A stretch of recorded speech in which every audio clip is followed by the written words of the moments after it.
চন্দ্রগিরি নেপালে ঘুরতে আসলে এই জায়গাটা যদি কেউ না ঘুরে মনে হয় নেপালের ঘোরাটা আসলে অসম্পূর্ণ থেকে যায়। তো আজকে আমরা আপনাদের ঘুরে দেখাবো চন্দ্রগিরি, মোটামুটি পুরোটাই চেষ্টা করব। আর এখানে কিভাবে আসবেন, আসার ইনফরমেশন কি কি করতে পারবেন, অ্যাক্টিভিটিস এবং সারাদিন ঘোরার মতো কি আছে না আছে খুঁটিনাটি সব কিছু আমরা আজকে দেখানোর চেষ্টা করব। তো চলুন দেরি না করে চলে যাই আমাদের মূল ভিডিওতে। আসসালামু আলাইকুম অ্যান্ড হ্যালো এভরিওয়ান, কেমন আছেন সবাই? আমরা এখন আছি নেপালের চন্দ্রগিরির সামনে একদম দাঁড়িয়ে, যেখান থেকে গিয়ে আমরা ট্যাক্সিতে নেমেছি। তো আমরা একটু আর্লি চলে এসেছি, কারণ আর্লি আসলে নাকি আপনার কেবল কার দিয়ে যখন আমরা যাতায়াত করি তখন নাকি হিমালয়টা দেখা যায়, যার কারণে একটু আর্লি আসা। সো এই জন্য আমরা আর্লি চলে এসেছি। তো আপনারা যদি আসেন চেষ্টা করবেন সকাল সকালই চলে আসতে। নর্মালি চন্দ্রগিরির যে কাউন্টারটা যেটা টিকিট কাটার জন্য, এটা খুলে সকাল 8টার দিকে। তো আপনারা আর্লি বলতে একেবারে যে খুব সকালে আসতে হবে তা না, 8টার আগে আপনারা আসলেও যেতে পারবেন না। সেই ক্ষেত্রে আপনারা 8টার মধ্যে আসলেই হবে, কারণ কেবল কারের টাইমটা হচ্ছে 8টায়। আর এখন আমরা চন্দ্রগিরি থেকে ভিতরে ওনাদের যে নিজস্ব রেস্টুরেন্টটা আছে নিচে, উপরে না, ওই রেস্টুরেন্টের ভিতরটা একটু আপনাদের ঘুরে দেখানোর চেষ্টা করতেছি। তো এখানে মোটামুটি সারাদিন ঘোরার মতো বা করার মতো অনেক অ্যাক্টিভিটিস আছে, যেটা আপনার মোটামুটি একদিন কভার করতে পারবেন। আর কেউ যদি চান যে শর্ট টাইমে ভিজিট করে চলে যাবেন, সেটা হচ্ছে আলাদা ব্যাপার, বাট অনেক অ্যাক্টিভিটিস আছে এই জায়গায় করার মতো। তো এই হচ্ছে ওনাদের রেস্টুরেন্টটা, পরিবেশটা খুবই চমৎকার। আমরা শুরুতেই বাহিরের পরিবেশটা আপনাদের দেখাইছি। তো এখনও 8টা বাজে নেই, আমি একটু আর্লি চলে আসছিলাম, যার কারণে ঘুরে ঘুরে এগুলো দেখছি। তো 8টা বাজার সাথে সাথেই সর্বপ্রথম কাস্টমারটা ছিলাম আমি, টিকিট নিয়ে নিলাম কেবল কারের। তো কেবল কারের যে ব্যাপারটা, এই কেবল কার নিয়ে আমাদের আলাদা একটা ভিডিও করা আছে, একেবারে আপনার কেবল কারের সম্পূর্ণ ডিটেলস দেওয়া আছে, খোলা প্রাইস, কোন দেশের কত প্রাইস, কত সময় লাগবে, মানে টোটাল ডিটেলস কেবল কারে দেওয়া আছে। এবং এখান থেকে আপনারা মোটামুটি ভিউটাও দেখতে পারবেন। এখান থেকে আমরা শুধু যে হিমালয়টা দেখানোর চেষ্টা করতেছি। সো কেবল কারটা নিয়ে বেশি লম্বা করবো না, কারণ আমরা অন্য ভিডিও করে ফেলছি কেবল কার নিয়ে। তো এখান থেকে নেমে আমাদের মূলত যাত্রাটা শুরু। কেবল কার থেকে নামার পরের ভিউটা আমরা ঠিক যে জায়গায় নেমেছি, এক কথায় অসাধারণ। মানে প্রাকৃতিক যে সৌন্দর্যটা, এটার আসলে অন্যরকম একটা, মানে কি বলবো, ভাষায় প্রকাশ করা যাবে না। যে আপনি সরাসরি না দেখলে, মেঘের উপরে দাঁড়িয়ে আছেন, আপনার নিচে দেখেন শুধু পাহাড় আর পাহাড়, আর ওই যে সামনে দেখতে পাচ্ছেন ওটা হিমালয়ের একটু মাথা দেখা যায়। সো পুরো হিমালয়টা দেখতে হলে আপনার অবশ্যই একটু আর্লি আসতে হবে। তো এখান থেকে রাস্তাটা সরাসরি উপর দিকে চলে যেতে হয়, হেঁটে মোটামুটি লম্বা অনেক দূর যেতে হয়। সো এখানে হাঁটার যে ইয়াটা আছে, এখানে আপনি নানান ভিউ দেখতে পাবেন, বিভিন্ন সাইডের যে কাঠমান্ডুর যে ভিউটা আছে আপনি এখান থেকে দেখতে পারবেন। ভিউটা খুবই চমৎকার এই জায়গার। তো এখানে আসার যে ব্যাপারটা, এটা খুবই ইজি। আপনারা কাঠমান্ডু যদি থাকেন, বিশেষ করে থামেলই সবার থাকা হয় যারা ঘুরতে আসে, মূলত পর্যটক। তো থামেল থেকে আপনারা ট্যাক্সি নিয়ে নেবেন। ট্যাক্সি যদি আপনারা লোকালভাবে ভাড়া করেন, সেক্ষেত্রে আপনাদের ভাড়াটা অনেক বেশি পড়ে যাবে। তো আপনারা যদি ইন ড্রাইভটা, কারণ উবার কাজ করে না এখানে, ইন ড্রাইভটা যদি ব্যবহার করেন সেক্ষেত্রে আপনার ভাড়া অনেক কম পড়বে, প্রায় বলা যায় যে হাফ হয়ে যাবে অলমোস্ট। নর্মালি আপনার 12 থেকে 1500 টাকা আপনার ওরা চায় আপনার চন্দ্রগিরিতে আসার জন্য। বাট আপনি যদি ইয়েতে করেন, ইন ড্রাইভে ভাড়াটা নিয়ে নেন বা ইন ড্রাইভ কল করেন, সেক্ষেত্রে আপনার 700-র মধ্যে হয়ে যাবে। কারণ এই জায়গায় ট্যাক্সি ভাড়াটা কিন্তু মোটামুটি অনেক হেভি, অনেক হাই। তো আমরা চলে আসছি একদম উপরে। এখান থেকে দেখেন নিচে কিছু জায়গা আছে, যে জায়গাটা মানুষের বসার জন্য বা ছবি তোলার জন্য। এদিক দিয়ে গিয়ে বাচ্চাদের কিছু পার্ক আছে, খুব সুন্দর জায়গাটা, খারাপ না। এখানে আপনারা বসতে পারবেন, ছবি টবি তুলতে পারবেন। এটা একটি স্পট। আর এখান থেকে নেমে সামনে আগালেই গিয়ে বাচ্চাদের যে খেলাধুলার জায়গাটা, ওই স্পটটা গিয়ে এখান থেকে নামার পরপরই এই সামনের জায়গা, বাচ্চাদের জন্য প্লেগ্রাউন্ড। সো আপনাদের বাচ্চাদের খেলার জন্য কোনো টেনশন করতে হবে না, বাচ্চা নিয়ে আসলেও খেলার জন্য ভালো স্পট আছে, প্লেগ্রাউন্ড আছে। এটা বাচ্চাদের স্পটটা।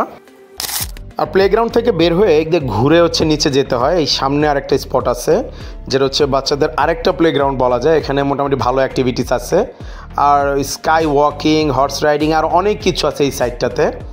যেটা এই যে দেখেন, এই সাইনবোর্ডটাতে গিয়ে লেখা আছে যে এই সাইডে কী কী আছে, সুইমিং থেকে অনেক শুরু করে অনেক কিছুই। যাই হোক, আমাদের এই পাশটা ঘোরাঘুরি শেষ। আপনাদের চেষ্টা করলাম শর্টকাটে দেখিয়ে দেওয়ার জন্য যে এই পাশটা কী আছে। চলেন এবার চলে যাই আমাদের মেইন আকর্ষণে, চন্দ্রগিরির, যেটা গিয়ে এই যে দেখতে পাচ্ছেন সামনের যে মন্দিরটা বা টেম্পল, এই জিনিসটা এখানের খুব বড় একটা আকর্ষণ, এটার জন্য অনেকেই এখানে আসে। মন্দিরটা একটু পরে আপনাদের ঘুরে দেখে। এই ফাঁকে আমরা আপনাদের এখানে রেস্টুরেন্টের যে মেনুটা আছে এটা একটু হালকা পাতলা দেখাই, কারণ যদি আর্লি চলে আসেন সেক্ষেত্রে তো অবশ্যই ক্ষুধা লাগবেই, সাথে করে খাবার নিয়ে আসতে পারেন, সমস্যা নেই। বাট এখানে মনে করেন যে আপনার রেস্টুরেন্টে ভালো খাবারের অপশন আছে, আপনার নেপালি খাবার, ইন্ডিয়ান খাবার, সাথে হচ্ছে আপনার ইংলিশ খাবার, মোটামুটি অনেক ধরনের খাবার অপশন আছে। বাট এই হচ্ছে রেস্টুরেন্টটা, যেটা সকালে খুলে বাকিগুলো একটু পরে খুলবে। তো আমরা এখান থেকে আজকে সকালে আমাদের ব্রেকফাস্টটা সেরে নিব। চলেন একটু ভিতর থেকে আপনাদের ঘুরে দেখায় রেস্টুরেন্টটা। এই হচ্ছে আমার সকালের ব্রেকফাস্ট, ইংলিশ ব্রেকফাস্ট। এটার প্রাইস ছিল আপনার 400 টাকা করে ইংলিশ ব্রেকফাস্টটা। সো আমার কাছে ওভারঅল মনে হয়েছে যে নেপালের খাবারের দাম অনুযায়ী ব্রেকফাস্টটা খুবই ভালো ছিল, ওয়ান অফ দ্য বেস্ট আমি বলতে পারি ব্রেকফাস্টের দিক দিয়ে। খুব ভালো লাগছে ব্রেকফাস্টটা, আর মোটামুটি আপনাদের ফুল করার জন্য যথেষ্ট। তো চলুন এবার আপনাদের মন্দিরটা একটু ঘুরে দেখাই। এই হচ্ছে কি আপনার একটা ছোটোখাটো ওয়াটারফল, যাই হোক এই হচ্ছে মন্দিরের সামনেই এই ইয়াটা। আর এবার একটু ঘুরে দেখাই, আপনারা একটু ঘুরে দেখুন মন্দিরটা।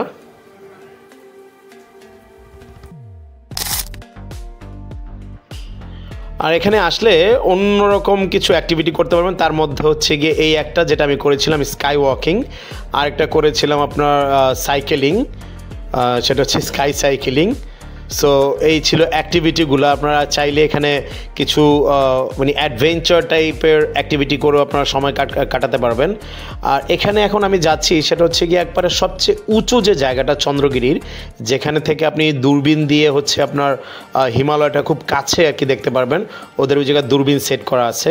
এখানে উঠতে আপনার টিকিট লাগে এক্সট্রা করে 50 টাকা করে। এই যে এখান থেকে দেখেন নিচের প্লেগ্রাউন্ডগুলো দেখতে ভালোই লাগে, অনেক উঁচাইটা, হেঁটে হেঁটে এইভাবে ঘুরে ঘুরে উঠতে হয় অনেক দূর। সো এখান থেকে আপনার যদি কপাল ভালো হয় তাহলে আপনি হচ্ছে গিয়ে দূরবীন দিয়ে একদম হিমালয়টার কাছ থেকে দেখতে পারবেন। আর যদি কপাল খারাপ হয়, কুয়াশা থাকে, তাহলে সেক্ষেত্রে কিছুই করার নেই। সো আমার কপালটা অ্যাকচুয়ালি বলা যায় খারাপই ছিল, কারণ আমরা যখন সকালে কেবল দিয়ে এসেছিলাম তখন হিমালয়টা খুব সুন্দর দেখা যাচ্ছিল। বাট এখানে আসার পরে যখন একটু রোদ উঠে গেছে তারপর থেকে হিমালয়টা দেখা যায়নি, কুয়াশায় ঢেকে গেছে। তো মানে আমার এই জিনিসটা থেকে আমি একটু মিসই করছি। বাট আপনারা আসলে সময়টা যাচাই করে যে যদি দেখেন যে হিমালয়টা দেখা যায় আপনার কেবল দিয়ে ওঠার সময়, সেক্ষেত্রে আপনারা ইমিডিয়েটলি এসে এখান থেকে দূরবীনের টিকিটটা কেটে আপনারা উঠে দেখে নিতে পারেন, অন্যরকম একটা এক্সপিরিয়েন্স পাবেন। ওদের দূরবীন সেট করে আছে এই জায়গায় ইয়ের জন্য, যারা পর্যটক তাদের জন্য 50 টাকা করে টিকিট মাত্র। দেখি আপনাদের একটু দেখানোর চেষ্টা করি। এই হচ্ছে আমি ওই যে মন্দিরটা, যেটা এখান থেকে মন্দিরের ছাদটা হচ্ছে দেখা যাচ্ছে একদম ক্লিয়ার। তো যাই হোক, এখান থেকে দূরবীন দিয়ে আমরা চেষ্টা করেছিলাম, হিমালয় দেখতে পারিনি, সৌভাগ্য হয়নি ওরকম। তো আপনারা যদি কপাল ভালো থাকে দেখে নিতেও পারবেন। আর এইটা ছিল আমার দ্বিতীয় অ্যাক্টিভিটি, স্কাই সাইকেলিং। খুবই ডেঞ্জারাস ছিল জিনিসটা। তো আমার স্কাই ওয়াক আর স্কাই সাইকেলিং নিয়ে আলাদা একটা ভিডিও করা আছে, এটার সকল তথ্য দেওয়া আছে ওখানে, প্রাইজিং কত, কী আসয় বিষয় সকল ডিটেলস দেওয়া আছে। তো আপনারা চাইলে ভিডিওটা দেখে নিতে পারেন, ওখান থেকে আপনারা মানে অ্যাডভেঞ্চার এক্সপিরিয়েন্সটা নিয়ে নিতে পারবেন। আর করতে চান কি চান না কি আসয় বিষয় দেখলেই বুঝতে পারবেন। তো মোটামুটি আমাদের মানে প্রায় সারাদিন ঘোরাঘুরি শেষ, অলমোস্ট দুপুর হয়ে গেছে, দুপুরের কিছুটা পর আর কি। সো আমাদের এখান থেকে চলে যাওয়ার মোটামুটি সময় হয়ে গেছে। মানে অন্ধকার হয়ে গেলে আসলে যাওয়াটা একটু টাফ হয়ে যায়। আর বিকাল 5টার পর এখান থেকে কেবল আর চলবেও না, কেবল টাইমই হচ্ছে 5টা পর্যন্ত। সো আপনার যদি রিটার্ন করতে হয় আপনার 5টার আগেই রিটার্ন করতে হবে। আর এই হচ্ছে জিপ লাইনিংয়ের হচ্ছে তারগুলো এখান থেকে দেখতে পাচ্ছেন যে এক জায়গা থেকে একেবারে ওই মাথা পর্যন্ত, একটা হচ্ছে বাচ্চাদের, একটা হচ্ছে বড়দের, আলাদা দুটো জিপ লাইনিংয়ের ব্যবস্থা আছে এখানে। আর এই হচ্ছে গিয়ে ওনাদের চন্দ্রগিরির যে রিসর্টটা, এই রিসর্টটা হচ্ছে গিয়ে এখানে হেলিকপ্টার দিয়ে চাইলে আসা যায়, হেলিপ্যাড আছে। সো এই রিসর্টটা মোটামুটি ভালো এক্সপেন্সিভ, বাট খুবই অন্যরকম একটা ভিউ বা অন্যরকম একটা এক্সপিরিয়েন্স পাবেন এখান থেকে। চন্দ্রগিরি ভ্রমণ শেষ। এই যে এখানে হচ্ছে তাদের বিদ্যুৎ উৎপাদন কেন্দ্র, এখান থেকে বিদ্যুৎ উঠতেছে, আমরা এখন নিচে নেমে যাচ্ছি। শেষ চন্দ্রগিরি ঘোরাঘুরি। ওয়েদারটা আবার ঠান্ডা হয়ে যেতেছে। সকালে যখন আসছিলাম ওই সময় যে ভিউটা ছিল, মানে যেভাবে হিমালয় দেখা গেছে বা অন্য যেটা ভিউ ছিল, কিন্তু এখন ওই ভিউটা আর পাওয়া যাচ্ছে না, কুয়াশায় পুরোপুরি ঢাকা। সো আর্লি মর্নিং আসাটা আমাদের জন্য ভালো হয়েছে, এটা খুবই কাজে লাগছে। তো যাই হোক, এখন আমরা নিচের দিকে নামবো, তারপরে যে কেবল দিয়ে উঠছিলাম ওই কেবলে দিয়ে উঠবে, নেমে যাবো এখন। এই আর কি অবস্থা। তো আজকের মতো বিদায় নিয়ে নেই। কেবল দিয়ে নামতে নামতে আপনারা দেখতে থাকেন, আর অবশ্যই জানাবে যে কেমন লাগলো, আপনাদের ইনফরমেশনগুলো কাজে লাগছে কিনা। চেষ্টা করবো আরও ইনফরমেশন দেওয়ার জন্য। অন্য যে কোনো ধরনের ইনফরমেশন দরকার হলে আমাদের কমেন্ট করে জানান, অবশ্যই দেওয়ার চেষ্টা করব। তো আজকের মতো আমাদের চন্দ্রগিরি ভ্রমণ শেষ। এখান থেকে আমরা বিদায় নেওয়ার সময় চলে এসেছে। বাট এখানে সামনে নামার পরে ডান দিকে একটা জায়গা আছে, যে জায়গা থেকে আপনি মোটামুটি ভালো একটা, এই যে জায়গাটা, এখান থেকে হচ্ছে আপনি ভালো একটা ভিউ পাবেন, কিছু ফটো নেওয়ার মতো আপনার একটা মিনি ভিউ পাবেন, বা দেখার জন্য খুব সুন্দর জায়গাটা। এখানে আপনার সিঁড়ি দিয়ে নিচে নামার মতো একটা ব্যবস্থা করা আছে। আপনারা এই জায়গাটা যদি চোখে না পড়ে, এই জন্য আর কি দেখিয়ে দেওয়া।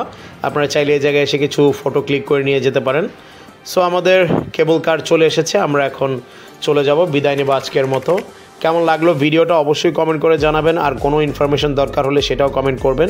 আর নেপাল নিয়ে আমাদের সকল ধরনের আলাদা আলাদা ভিডিও করা আছে, যদি আপনাদের প্রয়োজন হয় ভিডিওগুলো আপনারা দেখে নিতে পারেন। তো দেখা হবে ইনশাল্লাহ আগামী ভিডিওতে। আজকের মতো এখানেই বিদায়। সবাই ভালো থাকবেন, সুস্থ থাকবেন। আল্লাহ হাফেজ।